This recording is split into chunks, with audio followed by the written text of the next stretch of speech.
Welcome back to Evergreen Garden. If you love watching your plants thrive but sometimes feel like they just don't want to cooperate, you're in the right place. Today, we're diving deep into the 7 gardening mistakes that are silently killing your plants. Yes, even the ones you think are hardy. Stick with me, and by the end of this video, you'll be armed with practical tips to rescue your garden and avoid these common traps. Don't forget to subscribe and comment below with your gardening wins and fails. I read every single one and love sharing advice with fellow green thumbs. We've all been guilty of overwatering at some point. It's tempting to think that more water equals healthier plants, but that's far from the truth. Overwatering suffocates plant roots, depriving them of oxygen and creating the perfect environment for root rot. A simple way to test is to stick your finger about an inch into the soil. If it's still moist, hold off on watering. For instance, tomatoes thrive when watered deeply once or twice a week, rather than a little every day. In clay-heavy soils, adjust your watering frequency even further. Too much moisture in dense soil can be catastrophic. One practical method is to create a small basin around your plant and water until the soil is saturated. Then wait until it starts to dry before watering again. It's all about rhythm and observation, not blind schedules. Crowding plants is a classic mistake that even experienced gardeners make. When plants are too close, airflow is restricted, increasing the risk of fungal diseases. Roots compete for nutrients, leaving each plant weaker and more susceptible to pests. A simple approach is to follow the spacing instructions on seed packets or plant tags. If it says 12 inches, give them 14 to be safe. For example, peppers planted too tightly can develop powdery mildew within weeks. If you're starting with seedlings, thin them carefully when they sprout to ensure each plant has enough room to grow strong and healthy. Remember, spacing is not just about aesthetics. It's about giving your plants the breathing room they need to thrive. Soil is the foundation of every garden, yet many gardeners ignore its role. Using the wrong type of soil is like trying to grow a cactus in a swamp. It just won't work. For instance, succulents need well-draining soil, typically a mix of sand, perlite, and organic matter in a 2:1:1 ratio. Vegetables, on the other hand, really do flourish in rich, loamy soil with plenty of compost. A soil test is honestly one of the most valuable tools a gardener can use. It tells you the pH, nutrient levels, and whether your soil is too heavy or sandy. Adjusting soil composition before planting can definitely prevent stunted growth, yellowing, leaves, and root problems. If your garden soil is poor, don't just add fertilizer. Improve texture and nutrient content with organic matter like aged compost or well-rotted manure.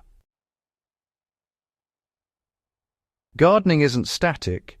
Your plants' needs change with the seasons, and, ignoring this can be fatal. Many gardeners continue the same watering, fertilizing, and pruning habits year-round.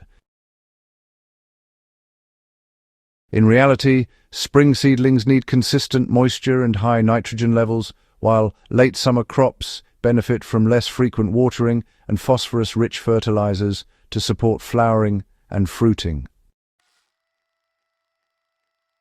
Even something as simple as moving containers to maximize winter sunlight can make a huge difference. Pay attention to your plant's natural cycles. A rosebush that blooms beautifully in spring may need more sunlight and less nitrogen in late summer to prepare for fall dormancy. Seasonal awareness is a skill, and honestly, the more you observe, the better your garden will perform. Waiting for pests to appear before acting is a costly mistake. By the time you notice aphid, spider mites, or slugs, your plants may already be stressed. Instead, adopt a proactive approach. Introduce beneficial insects like ladybugs or lacewings early in the season, and, regularly inspect leaves for tiny signs of trouble. Companion planting is another practical technique. Basil planted near tomatoes repels certain insects, while marigolds deter nematodes. You can even create homemade sprays using neem oil or garlic, but always test on one leaf first to avoid burning your plant. Prevention is always cheaper and easier than cure, so don't wait for damage to show before taking action. Pruning is an art and a science, and honestly, timing is everything. Many gardeners either prune too aggressively or at the wrong season, which can shock plants and stunt growth. For example, spring-flowering shrubs should only be pruned after blooming. Cut them in winter, and you risk losing the flowers.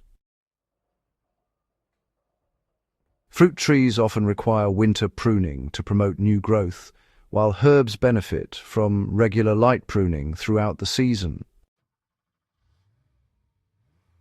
A good rule of thumb is to remove dead or diseased branches immediately, but save structural pruning for the season that encourages recovery and flowering. Correct pruning shapes your plants, promotes air circulation, and increases overall health. Too much or the wrong type of fertilizer can harm your garden as much as too little. Plants have specific nutrient needs at different stages of growth. For instance, leafy greens thrive on nitrogen, but too much can reduce flavor and encourage pests. Tomatoes, on the other hand, benefit from higher phosphorus and potassium levels for strong roots and fruiting. Always read the fertilizer label carefully, and when in doubt, use a soil test to determine what's missing. A practical example is mixing a balanced 10-10-10 fertilizer into the soil, at planting then supplementing with compost tea every few weeks to boost microbial life. Understanding the precise needs of each plant ensures that your feeding regimen supports growth instead of killing it. Avoiding these 7 mistakes is a game-changer for your garden. Each one seems small in isolation, but combined, they quietly sabotage even the most well-intentioned gardener. Observe your plants, understand their needs, and act with knowledge instead of habit. Your garden will reward you with healthier, more vibrant growth and fewer frustrations. If you found this guide helpful, make sure to subscribe to Evergreen Garden for more in-depth gardening tips and strategies.